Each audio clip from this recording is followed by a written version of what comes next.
Hi, I can't see the camera right now, but you got me and Chris. I'm at Coalfield Flower Farm. Say hello. Hello, welcome back. And we're going to get an update from Chris, how things are going. I'm up here today to do a consultancy session with him to see how things are going since we did a workshop, or masterclass workshop, I think it was back in April.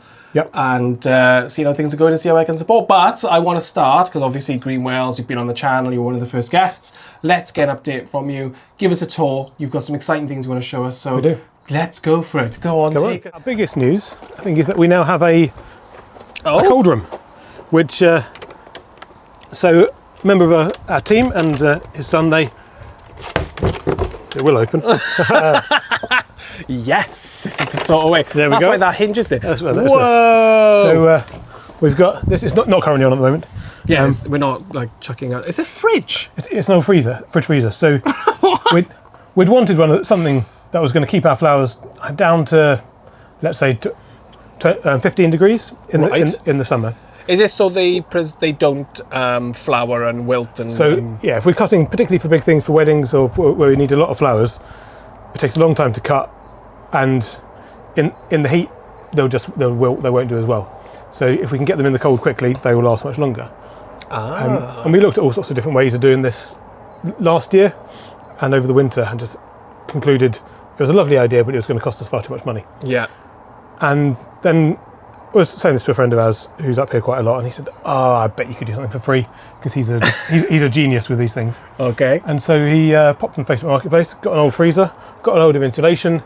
Paul, who's on our team, found an old shed from somewhere. Right.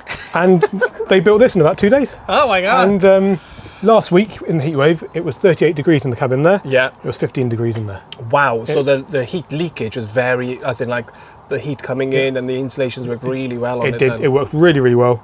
We were able to cut flowers without worrying about the crazy heat. So yeah, we've got a heat wave next week, and we've got a wedding next week or the week after. So I guess it takes a bit of the time pressure off you guys then to actually be like, we need to get this done as quick as possible. Because you know you've got this, I'm going to cut this, then these will go in there, and you can carry on going. And previously we'd be storing them in our downstairs toilet at home, which is the coolest room in the house. But now we don't have to, because we can do it in there. Well, it means also then your work's not coming home with you. It is. And so that we won't have the kids complaining about, what, not more flowers? I've really got going since you were last here. Yeah. I think when you first came in January, I thought, oh, it's wonderful. In January, it's wonderful that you've come, but it's the worst time of year. Yeah. Whereas now it's looking fantastic. So in the heat wave last week, we had to bring all of our seedlings out. So these are the last 20 trays of things that need to be planted out into the field. Right, I've got you. So they had to come out because of the pressures of the heat. Yeah. So, oh my goodness. And this is the climate that we're living in, and the effects that we have. You could have a lovely business, but it has all these different side effects that nobody really thinks about, and then you've got to be reactive. That is the biggest sweet pea I've ever seen. So they've charged along. So they responded well to the heat then? They have responded well to the heat, too well in some cases, but we've got a lot of deadheading to do. Actually, there's a lot of, they're going to seed a little bit. I'll take a bouquet with me today. No. But yeah, don't start working now, Chris. We're not at all. So what's all these side beds here? What have you got? So we've got first bed. We've got some cosmos. This one here. Yeah. This bed is some new stuff for us. We're trialing some climbers. Yeah. So you can see these are coming up. There. So the first time we've tried climbers for cutting. So that's exciting. Yeah. Trying some new things. And then along here we've got straw flowers, nicotiana, which is the tobacco plant. I don't think you can smoke these ones. Probably if you process them and dry them, and there's probably a million things to it. Lots of asters, and then more cosmos. And then here, your dahlias. Dahlias have just started. Oh my God! Okay, I am a fan of a dahlia. They're gorgeous. We've got some really wonderful varieties this year. We have a problem with them, which is earwigs. Oh right. Slugs aren't too much of an issue for us, thankfully, but earwigs really are. And so if you look closely, you'll see. They've been eating them. How do you attack them? They munch the petals. So what's their nemesis? Vaseline. Vaseline. So you're vazzing up all your dahlias. So the stems, is it? We Vaseline up the stems low down, and then they get stuck or they can't get through. So that's hilarious. That's the job. It's not my favourite job. No, I bet it's not. Funny though, at least you get to talk to your plants survive. Look at these dahlias, they're beautiful. Oh, look at that one over there. Do you when you watch Chelsea Flower Show and there's always that flower that opens up? It's the dahlia. And it's that one right there. Let's see if I can zoom in. Come on, we can do this. Yeah, look at that dahlia. Bosh. Okay, I'm going to zoom back out now. Right, okay, cool. Right, there we go, cool. Ooh, these are nice. Yes, these are zinnias. These just started. Beautiful. And are you experimenting in here a little bit this year? Is there a few things you're like, oh, we'll just give this a try? So each year we've had the polytunnel, we've tried, we'll try some different things. Yeah. So last year there's some plants we tried in here, which didn't really work. Yeah. They didn't like the heat, or they grew too quickly in the heat and then got floppy. Yeah. Whereas these are, so we try something different. I'm guessing these are just random things that have... They've self-seeded, they're teasels, and we dry them. So beautiful. They're like a filler of the plant if you give a bouquet and stuff. But the problem is they're super spiky, so having them on the walkway is a bit of a problem because you keep getting caught on them. But, damn, occupational spiky hazard things. And children's wheelbarrows are also an issue. They are. Amazing. So massive amount of mint. Loads of mint. We cut mint for. It's wonderful in bouquets because it smells gorgeous. We've got nice ginger mint, which is, I think it's my favourite, other than pineapple mint, and then the sort of standard spearmint there. Ooh, I've got like a lemon mint at home. That's really lovely. nice. Yeah. Then we've got some oregano as well. We've got loads more oregano in the field. And then look at this. It looks like it's going well. Are you really happy with how the field's gone this year? It's going really well. The combination of the sun and the rain that we had before. Third or second or fourth season of the field? Our fourth season. The first one was like still setting up really. So it's our third full season. And, everything's... Are you finding it much more manageable this year? Like you've got into a rhythm with all the different types of plants, and it feels like we know what we're doing. Yeah, you're just in control about a bit more. Because I'm seeing such a variety of plants here this year. It's incredible. And how's the demand?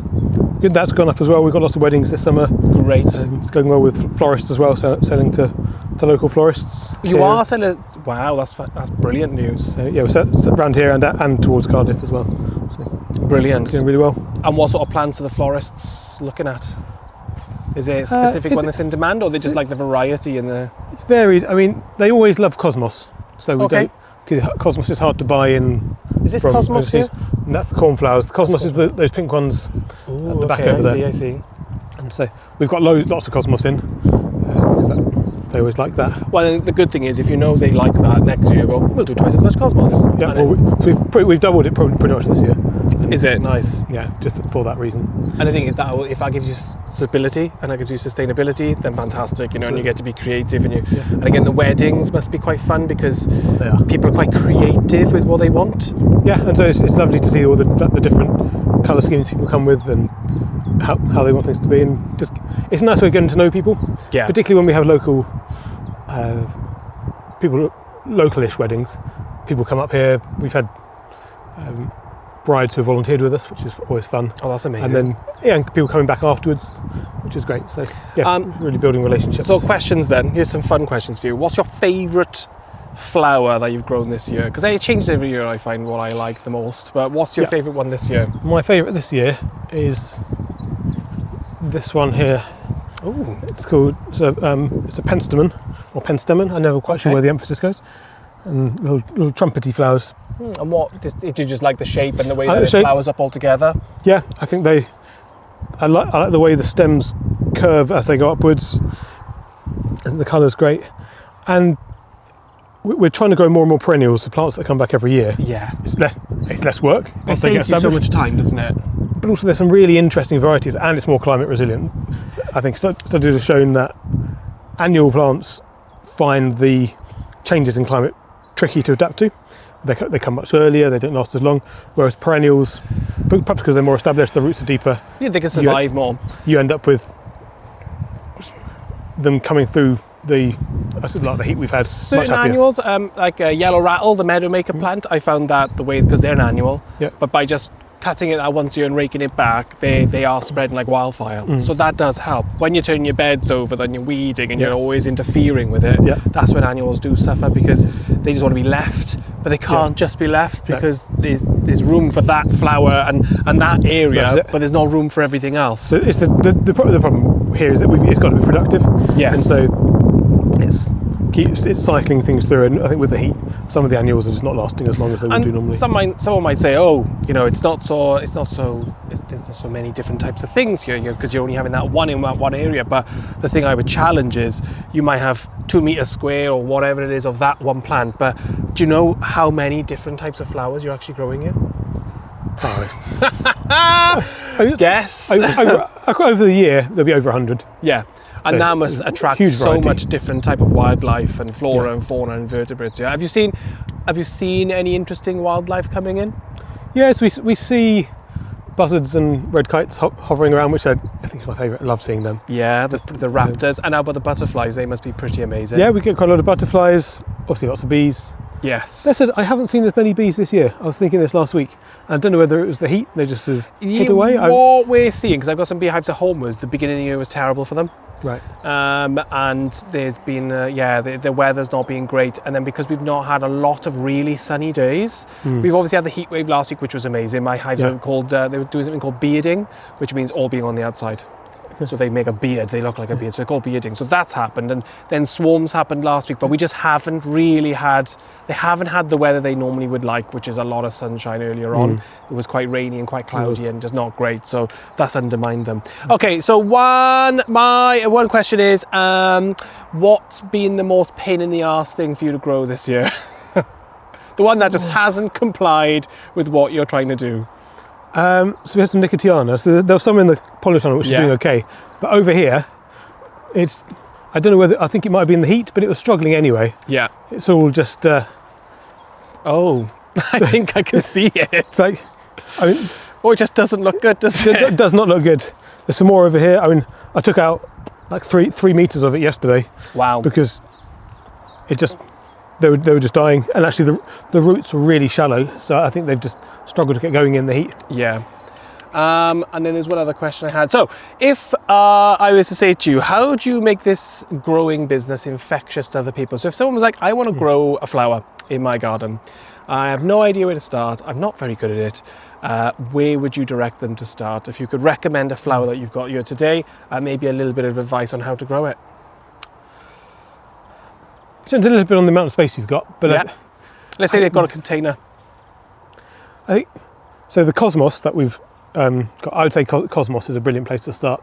They germinate pretty well, so let's go see the Cosmos. Let's go see the Cosmos. Come which way, Chris? Which way?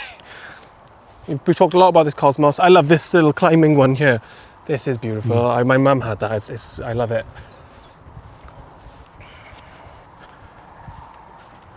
Look at this.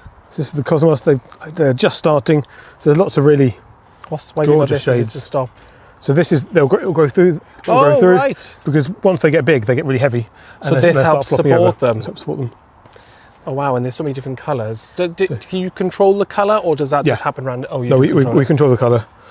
So there's lots of really these sort of lovely burgundy ones at the moment.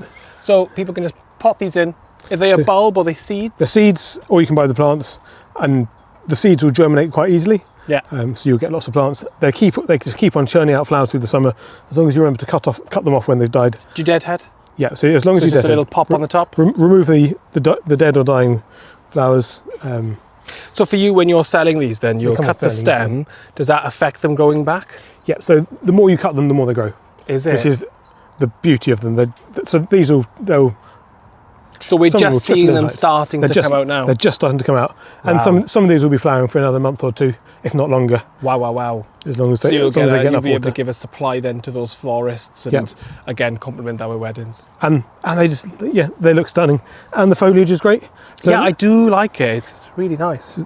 So some of what we grow, the flowers look beautiful, but you've got to take all the leaves off because they just don't look. The leaves don't look great.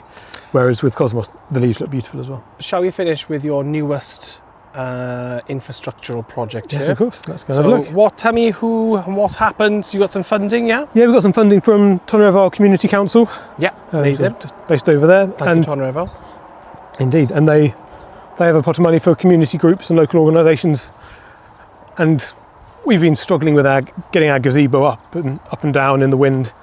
And we could really do with some much better shade. Because the gazebo is quite small. Well, you're quite exposed. I say exposed. You've got a lot of stuff here, but you are exposed to the elements. Yeah, we really are. And so, look at this. So we've got this. So did they pay for just the posts and the sail, or does that include the patch? No, just the post and the sail. Nice. And we've been gradually putting the rest in. Fantastic. And look at this view. People get to work in. If you see the workshops up here, sign up, because actually they're going to develop it, so the workshops will happen underneath here, or if it's winter, in the polytunnel as well. Thank you, Chris. Thank you for the tour. Thank you for coming back. Brilliant on you. We're now going to sit down and chat sustainability. Really got